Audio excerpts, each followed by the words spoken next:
ಸಮಾಜದ ಎಲ್ಲ ಬಂಧು ಮಿತ್ರರಿಗೂ ಈ ಮೇಲಿರುವಂಥ ಎಲ್ಲ ಹಿರಿಯರಿಗೂ ಹಾಗೂ ನಮ್ಮ ಸಮಾಜದವರಿಗೆ ಎಲ್ಲರಿಗೂ ಕೈ ಮುಗಿದು ನಾವು ಕೇಳ್ಕೊಳ್ಳೋದೇನೆಂದರೆ 16ನೇ ತಾರೀಕು ಫ್ರೀಡಮ್ ಪಾರ್ಕಲ್ಲಿ ನಾವು ಸತ್ಯಾಗ್ರಹ ಹಮ್ಮಿಕೊಂಡಿದ್ದೀವಿ.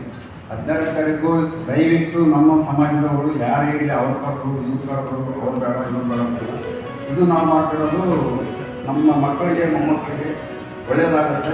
ನಮಗೆ ಇದೆಲ್ಲ ಆಯಿತು ಅಂದರೆ ಪ್ರತಿಯೊಂದು ಮನೆಯೂ ನಮಗೆ ಒಳ್ಳೆಯದಾಗುತ್ತೆ ಅನ್ನೋದಕ್ಕೆ ನಾವು ಇದನ್ನು ಕೇಳಿದ್ದೀವಿ. ದಯವಿಟ್ಟು ಗುಲ್ಬರ್ಗದಲ್ಲಿ ನ್ಯೂಜೆಂಡಲ್ಲಿರಲಿ ಕರ್ನಾಟಕದಲ್ಲಿ ಎಲ್ಲೇ ಇರಲಿ ಎಲ್ಲ ನಮ್ಮವರೇ. ಅವರ ನಮಗೆ ಇರೋದಾಗಿರಲಿ ನಮ್ಮ ಪರವಾಗಿರಲಿ ಯಾರಾಗಲಿ ಇರಲಿ ನಮಗೇನಿಲ್ಲ, ಎಲ್ಲರೂ ಬಂದು ಸಾಕೊಟ್ಟು ಇದನ್ನೆಲ್ಲರೂ ಮಾಡಿ. ಈಗ ಮುಖ್ಯಮಂತ್ರಿಗಳಾದ ಸಿದ್ದರಾಮಯ್ಯ ಸಾಹೇಬರು ಅವರು ಒಳ್ಳೆಯ ಆಡಳಿತ ನಡೆಸ್ತಿದ್ದಾರೆ. ಅವರು ನಮ್ದು ನಿಗಮದ ನಮ್ಮ ಮಾಚಿದೇವ್ರದ್ದು ಇದನ್ನು ಪೂಜೆ ಕೂಡ ಅವರೇ ಮಾಡಿದರು. ಅದನ್ನು ಆಮೇಲೆ ನಿಗಮವನ್ನು ಕೊಟ್ಟಿದ್ದಾರೆ. ಈಗ ಏನು ಮಾಡಬೇಕಂದ್ರೆ ನಮಗೆ ಅನುಕೂಲ ವರದಿ ರೆಡಿಯಾಗಿ 2008ರಿಂದ ರೆಡಿಯಾಗಿದೆ. ಆ ವರದಿಯನ್ನು ಯಾಕೆ ಇವರು ಇಟ್ಕೊಂಡು ಕುಂತಿದ್ದಾರೆ ಅದನ್ನು ಕಳಿಸಿ ನಮಗೆ 17 ರಾಜ್ಯದಲ್ಲಿ ಆಲ್ರೆಡಿ ನಮಗೆ ಎಸ್ ಸಿ ಇದೆ. ಆಮೇಲೆ ಹಿಂದೆ ನಮ್ಮದು ಮೈಸೂರು ರಾಜ್ಯರು ಇದ್ದಲ್ಲಿ ಅವಾಗಲೂ ಎಸ್ ಸಿ ಇದೆ. ನಮಗೆ ಮೈಸೂರು ಆಡಳಿತದಲ್ಲಿ ರಾಜ್ಯದಿಂದಲೂ ಎಸ್ ಸಿ ಇದೆ. ಈಗ ನಮ್ಮನ್ನು ಯಾಕೆ ಮಾಡ್ತಿಲ್ಲ? ನಾವಿರೋದು 5 ಲಕ್ಷ 6 ಲಕ್ಷ ಜನ ಅಂತ ಗೌರ್ಮೆಂಟೇ ಸರ್ವೆ ಮಾಡಿ ಹೇಳಿದ್ದಾರೆ. ಇಷ್ಟು ಕಡಿಮೆ ಇದ್ದಂಥವ್ರು ನಮ್ಮವ್ರು ಯಾರು MLA ಇಲ್ಲ, MP ಇಲ್ಲ. ನಮಗೆ ಯಾರು ವಿಧಾನಸೌಧದಲ್ಲಿ ಹೋಗಲಿಕ್ಕೆ ಒಂದು ಧ್ವನಿ ಎತ್ತಲಿಕ್ಕೆ ನಮ್ಮವ್ರು ಯಾರೂ ಇಲ್ಲ. ಇದೆಲ್ಲ ಒಂದು ಇದು ನಮ್ಗೆ ಏನಾದರೂ ಸರ್ಕಾರ ನಮಗೆ ಇದನ್ನು ಕೊಟ್ಟಿದ್ದ ಕರೆಯೋದ್ರೆ ಎಸಿಗೆ ಸೇರಿಸಿದ್ದ ಕರೆಯೋದ್ರೆ ನಮ್ಮ ಮಕ್ಕಳ ಮನೆಗೆ ಆಗಲಿ ನಮ್ಮ ರಾಜಕೀಯದಲ್ಲಿ ಆಗಲಿ ಎಲ್ಲದರಲ್ಲಿ ಪ್ರತಿನಿಧಿ ಸಿಗುತ್ತೆ. ಆಮೇಲೆ ತಾಲೂಕು ಪಂಚಾಯತಿ, ಪಟ್ಟಣ ಪಂಚಾಯತಿ ಎಲ್ಲರೂ ಅಲ್ಲವರಾದರೂ ನಮ್ಮರಾದರೂ ಒಂದು ಮಡಿವಾಳ ಯಡಿಯೂರಪ್ಪ ನಮ್ಮ ಒಂದು ಗುರುತಿಸಿಕೆ ಅಂತಾರೆ ಅಂತ ಹೇಳ್ಬಿಟ್ಟು ನಾವು ಇದೆಲ್ಲ ಪ್ರಯತ್ನ ಮಾಡ್ತಾಯಿದ್ದೀವಿ.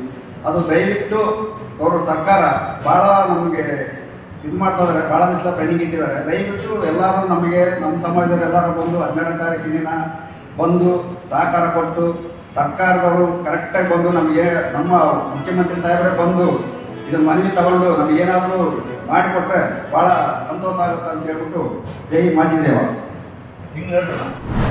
ಕರ್ನಾಟಕ ರಾಜ್ಯ ಸರ್ಕಾರದ ಅವೈಜ್ಞಾನಿಕ ಒಳ ಮೀಸಲಾತಿಯ ವಿರುದ್ಧ ನಾಳೆ ಚಾಮರಾಜನಗರ ಜಿಲ್ಲಾ ಮಟ್ಟದ ಒಂದು ಬೃಹತ್ ಪ್ರತಿಭಟನೆಯನ್ನು ಮಾಡ್ತಾ ಇದ್ದೇವೆ.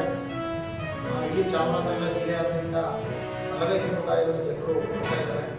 ಸುಮಾರು 8ರಿಂದ 10 ಸಾವಿರ ಜನರು ಸೇರುವ ನಿರೀಕ್ಷೆ ಇದೆ.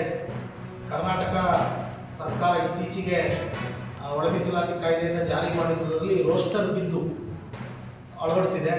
ಈ ರೋಸ್ಟರ್ ಬಿಂದುನಲ್ಲಿ ಬಲಗೈ ಸಮಾಜವನ್ನು 9ನೇ ಸ್ಥಾನಕ್ಕೆ ಇರಿಸೋದ್ರ ಮೂಲಕ ದೊಡ್ಡ ಅನ್ಯಾಯವನ್ನು ಮಾಡಿದೆ.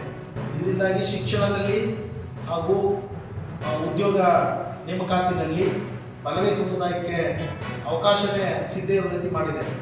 ಆ ಕಾರಣಕ್ಕೆ ಇಡೀ ಚಾಮರಾಜನಗರ ಜಿಲ್ಲೆಯ ಎಲ್ಲ ಬಲಗೈ ಸಮುದಾಯದ ಗಡಿಕಟ್ಟೆ ಯಜಮಾನರುಗಳು, ಎಲ್ಲ ದಲಿತ ಪರ ಸಂಘಟನೆಗಳು, ವಿವಿಧ ಪ್ರಗತಿಪರ ಸಂಘಟನೆಗಳು ನ್ಯಾಯಕ್ಕಾಗಿ ಒತ್ತಾಯ ಮಾಡಿ ನಗರ ಜಿಲ್ಲಾ ಕೇಂದ್ರದಲ್ಲಿ ಒಂದು ಬೃಹತ್ ಪ್ರತಿಭಟನೆಯನ್ನು ನಾಳೆ ಹಮ್ಮಿಕೊಂಡಿದ್ದೇವೆ. ಬೆಳಿಗ್ಗೆ 10 ಗಂಟೆಗೆ ಡಾಕ್ಟರ್ BR ಅಂಬೇಡ್ಕರ್ ಭವನದಿಂದ ಪ್ರಾರಂಭ ಆಗಿ ದೊಡ್ಡಂಗಡಿ, ಚಿಕ್ಕಮಗಳೂರು, ಡಿವಿಷನ್ ರಸ್ತೆ, ಗೋಡಿ ರಸ್ತೆ ಮೂಲಕ ಮೆರವಣಿಗೆ ಸಾಗಿ ಅಂತಿಮವಾಗಿ ಜಿಲ್ಲಾಧಿಕಾರಿಗಳ ಮೂಲಕ ರಾಜ್ಯಪಾಲರಿಗೆ ಒಂದು ಮನವಿ ಪತ್ರವನ್ನು ಸಲ್ಲಿಸತಕ್ಕಂಥ ಕಾರ್ಯಕ್ರಮವನ್ನು ಇಟ್ಕೊಂಡಿದ್ದೇವೆ. ಈ ಒಂದು ಬೃಹತ್ ಪ್ರತಿಭಟನೆಗೆ ಚಾಮರಾಜನಗರ ಜಿಲ್ಲೆಯ ಎಲ್ಲ ಗಡಿ ಕಟ್ಟೆ ಯಜಮಾನರುಗಳು ಹಾಗೂ ಬಲಗೈ ಸಮುದಾಯಕ್ಕೆ ಸೇರಿದ ಎಲ್ಲ ಸಂಘಟನೆಗಳು ಮತ್ತು ನಾಗರಿಕರು, ನಮ್ಮ ಸಮಾಜದ ಎಲ್ಲ ಬಂಧುಗಳು ಹೆಚ್ಚಿನ ಸಂಖ್ಯೆಯಲ್ಲಿ ಬಂದು ಯಶಸ್ವಿಗೊಳಿಸಿ ಈ ರಾಜ್ಯ ಸರ್ಕಾರ ಮಾಡತಕ್ಕಂಥ ಅನ್ಯಾಯವನ್ನು ಸರಿಪಡಿಸೋದಕ್ಕೆ ಎಲ್ಲರೂ ಕೈ ಜೋಡಿಸಬೇಕು. ಮುಂದಿನ ನಮ್ಮ ಭವಿಷ್ಯದ ಜನಾಂಗದ ಹಿತದೃಷ್ಟಿಯಿಂದ ಪ್ರತಿಯೊಬ್ಬರು ಈ ಒಂದು ಹೋರಾಟದಲ್ಲಿ ಭಾಗವಹಿಸಬೇಕು ಅಂತ ನಾನು ಮನವಿ ಮಾಡಿಕೊಳ್ತಾ ಇದ್ದೇನೆ.